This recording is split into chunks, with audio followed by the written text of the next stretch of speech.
हम लोग development start किए थे, उसमें आज आगे देखेंगे। हम लोग देखे थे कि जितने भी व्यक्ति होते हैं, सब व्यक्ति का अपना अपना लक्ष्य होता है। सब व्यक्ति का अलग अलग तरह का मेहनत होता है। जिस प्रकार का मेहनत करते हैं उस हिसाब से उनको रिवॉर्ड मिलता है। अगर हम ज्यादा काम करेंगे तो ज्यादा मुनाफा कमाएंगे, कम काम करेंगे तो कम मुनाफा कमाएंगे। अगर हम अपने शैक्षिक स्तर को बेहतरीन ढंग से कर लें, शिक्षा पर विशेष ध्यान दें, तो उस प्रकार का मान लीजिए हमें लक्ष्य की प्राप्ति होगी। आज हम लोग देखते हैं कि आय और अन्य लक्ष्य क्या होता है। आय का मतलब होता है कि देखिए, जब हम कोई काम करेंगे, काम करने के बाद, काम करने के एवज में जो हमको मिलेगा वो हमारा क्या होगा? आय होगा। अच्छा, आय मान लीजिए हम कहीं काम किए, आय मिला। अब उस आय का अलग अलग काम होता है, क्योंकि देखिए अपने जीवन को चलाने के लिए ही हम लोग काम करते हैं। अगर मान लीजिए ऐसा कुछ नहीं रहता कि अगर भूख नहीं लगता, किसी चीज की जरूरत नहीं होती तो हम काम करने ही नहीं जाते। सबसे बड़ी बात यह है कि हर चीज की जरूरत होती है। आदमी को भूख लगता है, जब भूख लगता है तभी आदमी खाना के पास जाता है। अगर भूख नहीं लगे तो खाना के पास लोग नहीं जाएगा। तो जरूरत के हिसाब से ही लोग क्या ढूंढते हैं? रोजगार ढूंढने का काम करते हैं। देखिए, अब यह है कि आपका जैसा शैक्षिक स्तर होगा उस हिसाब से आपको रोजगार मिलेगा। अब इंजीनियर और एक मजदूर का जो है सो हम ये नहीं कंपेयर नहीं कर सकते हैं, क्योंकि उसका पढ़ाई का स्तर अलग है। मजदूर जो नहीं पढ़े लिखे हैं वो लोग मजदूरी करते हैं। तो अगर हम दोनों का कंपेयर करें तो दोनों का आय भी अलग होगा और उनका लक्ष्य भी अलग होगा। लोगों का लक्ष्य क्या होता है? अलग अलग होता है। जैसा वो काम करेंगे उस हिसाब से उनको आय की प्राप्ति होगी। अब जिस हिसाब से जिसका आय होता है उस हिसाब से उसका लाइफ स्टाइल होता है। सबसे बड़ी बात है कि देखिए, ज्यादा आय रहेगा तो आपका लाइफ स्टाइल उस तरीके से रहेगा। मान लीजिए जो लाख, 2 लाख, 5 लाख का महीना कमा रहे हैं वो मर्सिडीज से घूमेंगे, और जो 50,000, 10,000, 20,000 कमा रहा है वो साइकिल, बाइक से घूमेगा। तो जैसा जिसका इनकम रहेगा उस हिसाब से उसका लक्ष्य रहेगा। देखिए, अगर हम बहुत मेहनत करते हैं, कोई आदमी एक दिन में अमीर नहीं हो जाता है, या कुछ देर काम करने के बाद ढेर सारा पैसा नहीं होता है। ऐसा आप कहीं जाके चोरी कीजिएगा, डकैती कीजिएगा, तभी आपके पास ऐसा इनकम हो सकता है कि अचानक आपके पास आ जाएगा। अच्छा, जो अचानक आता है वो ज्यादा देर तक टिकता नहीं है। तो इसीलिए लोग कहते हैं कि शिक्षा में किया हुआ निवेश जो होता है वो ज्यादा देर तक चलता है। इसका कहने का तात्पर्य यह है कि हम जब पढ़ते हैं तो क्या होता है कि हमारे पास नॉलेज रहता है, और नॉलेज हमसे कभी कोई ले नहीं सकता। मान लीजिए पैसा रहेगा तो कोई चोरी करके चला जाएगा, कोई छीन के चला जाएगा, लेकिन क्या नॉलेज को छीन के जा सकता है? तो कहता है शिक्षा में निवेश किया हुआ आपका जो समय होता है वो बड़ा ही अमूल्य होता है, उसका कोई मूल्य लगाया नहीं जा सकता है। तो हम लोग आए और उनके लक्ष्य देखे कि जो ऐसा व्यक्ति जिस प्रकार से काम करेगा उस हिसाब से उसका आय होगा, इनकम होगा। मजदूर का आय अलग होगा, जो इंजीनियर, डॉक्टर है उसका आय अलग होगा। अच्छा, एक होता है राष्ट्रीय विकास। अब देखिए, देश कैसे विकास होगा? देश का विकास तब होगा जब लोग शिक्षित होंगे, लोगों के पास रोजगार होगा, लोग काम करेंगे। कोई देश कैसे बनता है? वहां के लोगों से बनता है। ऐसा नहीं है कि मान लीजिए भारत है तो भारत सिर्फ नाम, भारत में जो लोग रह रहे हैं उनके वजह से भारत का नाम है। क्या अगर मान लीजिए भारत देश में कोई व्यक्ति नहीं रहेंगे तो यहाँ के डेवलपमेंट क्यों होगा? किसके लिए डेवलप होगा ये भारत? यहाँ के लोगों के लिए होगा। हर एक व्यक्ति चाहता है कि हम जहां रह रहे हैं वो जगह डेवलप हो। हम जिस घर में रह रहे हैं अपने घर की स्थिति को सुधारें, जिस गांव में रह रहे हैं उस गांव की स्थिति को सुधारें, जिस जिला में रह रहे हैं उस जिला की स्थिति को सुधारें, जिस देश में रह रहे हैं उस देश की स्थिति को सुधारें। अगर हमारा देश बहुत डेवलप होता है तो हम जब किसी दूसरे देश में जाते हैं तो लोग कहते हैं अच्छा आप भारत से हैं, अच्छा आपका देश तो बहुत अच्छा है। तो हमें खुशी मिलती है इस बात से कि हमारा देश भी अच्छा है। तो इसके लिए कोई देश कैसे विकास होगा? वहां के लोगों से विकास होगा। अच्छा, देश तब विकास होगा जब देश के युवाओं को रोजगार मिलेगा, लोगों के पास काम होगा। जब लोग काम करेंगे तो उनके पास पैसा आएगा, पैसा आएगा तो लोग अपनी जरूरतों को पूरा करेंगे। क्योंकि देखिए, अगर आपको कोई सामान खरीदना है तो उसके लिए क्या चाहिए? पैसा चाहिए। पैसा कहां से आएगा? रोजगार, काम करिएगा तभी पैसा आएगा। हम काम करेंगे तब पैसा आएगा। जब पैसा आएगा तो हम क्या करेंगे? हमारी जो आवश्यकता है उसको पूरा करने का काम करेंगे। मान लीजिए अभी हमारी सैलरी जो है 50,000 है, तो हम सोचेंगे कि एक बाइक ले लेते हैं। यानी पैसा है तब सोचे, अगर यही पैसा नहीं रहता तो क्या हम सोच पाते?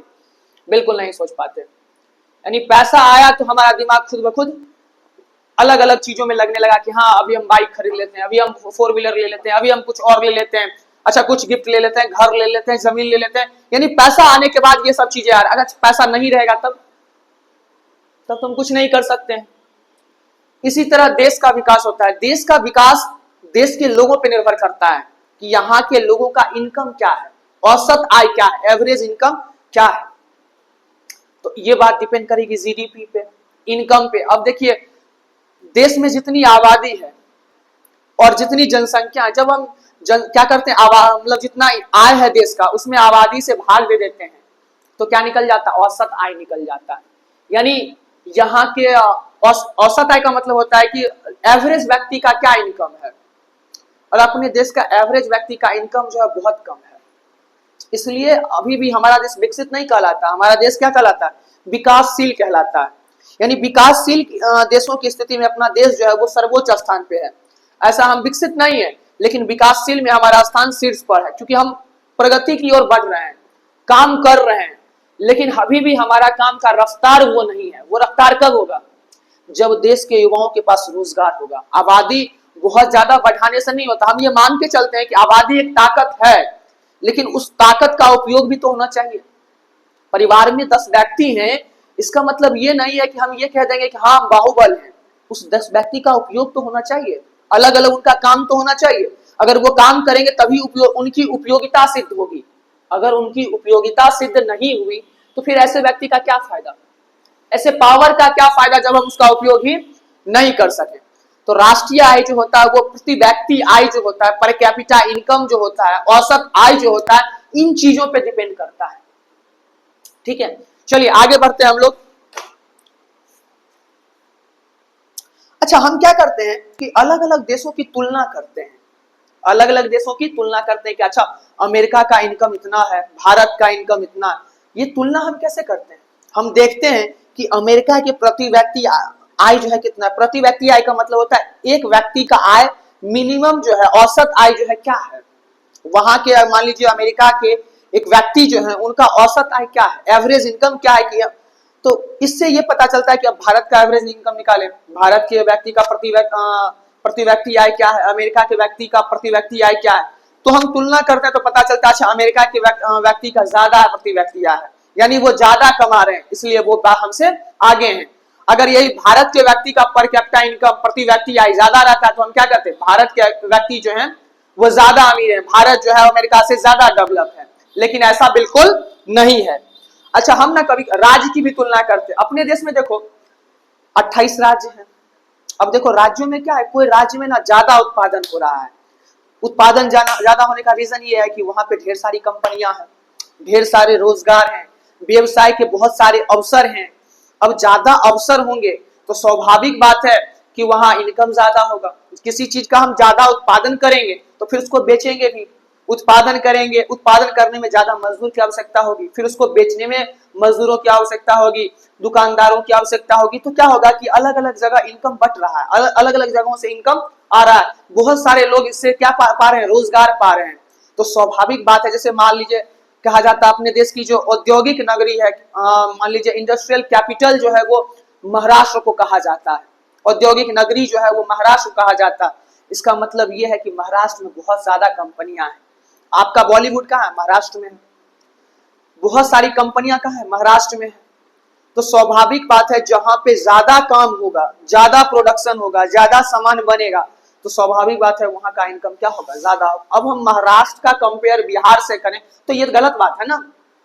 अपने राज्य में क्या है, अभी बेरोजगारी चरम सीमा पे है।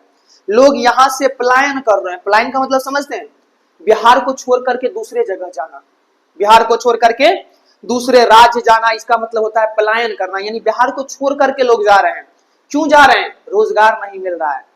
अरे पेट को कब तक समझा के रखोगे, आज कह दोगे चलो खाना नहीं है, लेकिन शाम तक पेट आपकी बात को नहीं मानेगा, उसको खाना चाहिए ही चाहिए, उसको समझा आप नहीं सकते। इसलिए लोग कहा जाता है कि पेट जो होता है ना बड़ा पापी होता है। इतनी दुनिया में ना आदमी हर एक चीज किस लिए करता है, अपने पेट के लिए करता है। काम हम क्यों करते हैं? पेट के लिए करते हैं। तो ज्यादा इंपॉर्टेंट क्या है? आपका भूख। अगर भूख ना लगे तो हम काम ना करें। तो महाराष्ट्र क्या हमसे आगे है, क्योंकि वहां पे ज्यादा सुविधाएं, ज्यादा कंपनी, हर एक चीज ज्यादा है यहाँ से। तो बिहार में क्या है? कंपनी के नाम पे दो चार एक कंपनी है, और आबादी 12 करोड़ की है। आबादी के मामले में हम महाराष्ट्र से पीछे नहीं है, लेकिन बाकी हर चीज में हम पीछे हैं। पैसा हमारे पास बिल्कुल नहीं है, तो हम उससे तुलना नहीं कर सकते। इसलिए कहता है राज्यों का भी तुलना जब करते हैं तो हम तब करें जब दो राज्यों के बीच में हर एक चीज बराबर हो। क्या महाराष्ट्र और बिहार में हर एक चीज बराबर है? बिल्कुल नहीं है। महाराष्ट्र के व्यक्ति का अगर हम एक राज्य वाइज देखें पर कैपिटा इनकम, तो महाराष्ट्र के व्यक्ति का बहुत ज्यादा होगा, बिहार के व्यक्ति का बहुत कम होगा, मुश्किल से 1000 महीना हो। क्योंकि देखते हैं बिहार में कि 5 परिवार है, जिसमें से एक व्यक्ति कमाने वाला है, 5 व्यक्ति खाने वाले हैं। अब एक व्यक्ति अगर मान लीजिए एक दिन का 500 रुपया कमा रहा है, तो उस परिवार में 5 व्यक्ति हैं, और वो 500 रुपया पांचों व्यक्ति में बट गया, तो कितना इनकम हुआ एक दिन का? 100 रुपया हुआ। यानी एक व्यक्ति एक दिन में कितना कमा रहा है? 100 रुपये कमा रहा है। एक व्यक्ति एक दिन में 100 रुपये कमा रहा है, तो बताइए उसका ग्रोथ होगा क्या? उसमें वृद्धि होगी? बिल्कुल नहीं होगी। और महाराष्ट्र में क्या है? पर कैपिटा इनकम उसका ज्यादा है। तो जब ज्यादा पर कैपिटा इनकम रहेगा तो स्वाभाविक बात है वो राज्य ज्यादा डेवलप होगा, वो राज्य ज्यादा विकसित होगा। और वहां की आबादी, जितनी भी आबादी है, उसका लगभग 80 to 85% लोग जो है वो रोजगार में है। महिला भी रोजगार में है, पुरुष भी रोजगार में है। और भी जो मतलब देखते हैं कि एक एज, जैसे मान लीजिए 18 साल कहता है कि 18 साल के बाद लोगों को काम करना चाहिए, तो वहां के लोग 18 साल के बाद लगभग लोग काम में लग जाते हैं, अपने फ्यूचर के बारे में सोचने लगते हैं। लेकिन बिहार में क्या है? देखिएगा 20-20 साल, 25-25 साल का लड़का है, वो अभी तक ये डिसाइड नहीं कर पा रहा है उसको जीवन में करना क्या है। क्या कर रहे हो? तैयारी कर रहे हैं एग्जाम का, पढ़ नहीं रहा है, लेकिन कह देता है कि हम तैयारी कर रहे हैं। तो बिहार का ग्रोथ रेट इस वजह से नीचे है। बिहार में सब लोग चाहता है सरकारी नौकरी करे। अरे देश में कितना सरकारी नौकर हो सकता है? एक घर को चलाने के लिए 5 व्यक्ति चाहिए, ये नहीं कि 50 व्यक्ति चाहिए। अब सरकार 5 व्यक्ति को ही रखेगी, 50 व्यक्ति को नहीं रखेगी, क्योंकि 50 व्यक्ति को रखेगी तो उसको रुपया भी तो देना पड़ेगा। अब बिहार में रोजगार नहीं है, पैसा बिहार के पास है नहीं। 500 लोगों को हम नौकरी पे रख लें, उसको पैसा नहीं दे, तो रखना और ना रखना दोनों बराबर है कि नहीं है?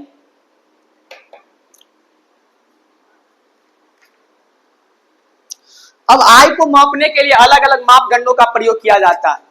आय को मापने के लिए अलग अलग मापदंडों का प्रयोग किया जाता है। मापदंड समझते हैं?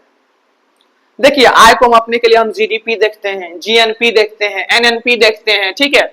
जीडीपी का मतलब होता है ग्रॉस डोमेस्टिक प्रोडक्ट, सकल घरेलू उत्पाद। आप लोग पढ़े होंगे क्लास 9 में।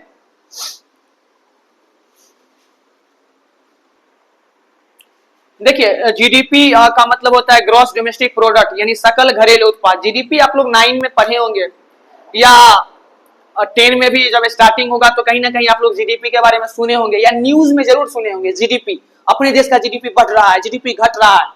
जीडीपी का मतलब होता है कि मान लीजिए अपना जो देश है उसका एक निश्चित बाउंड्री है, फिक्स बाउंड्री है।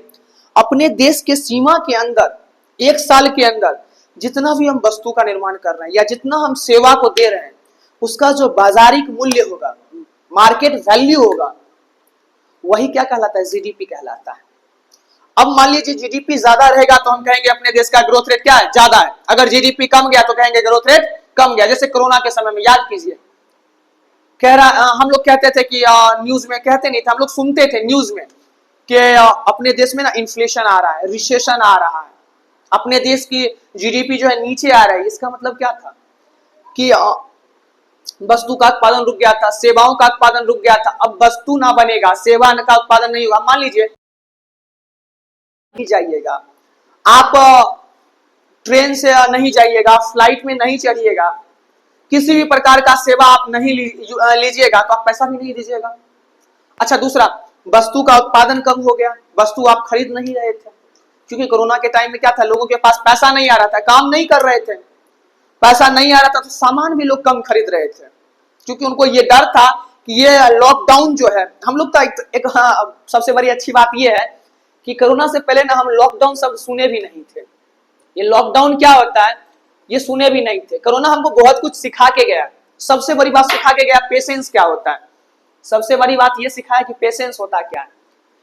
कोरोना में हम लोग ये सीखे कि पेशेंस कैसे रखा जा सकता है, और लोगों ने बड़ा धैर्य बनाया, तभी जाके हम कोरोना को हरा सके। कोरोना को हराना कोई बड़ी बात, छोटी बात नहीं थी, बहुत बड़ी बात थी।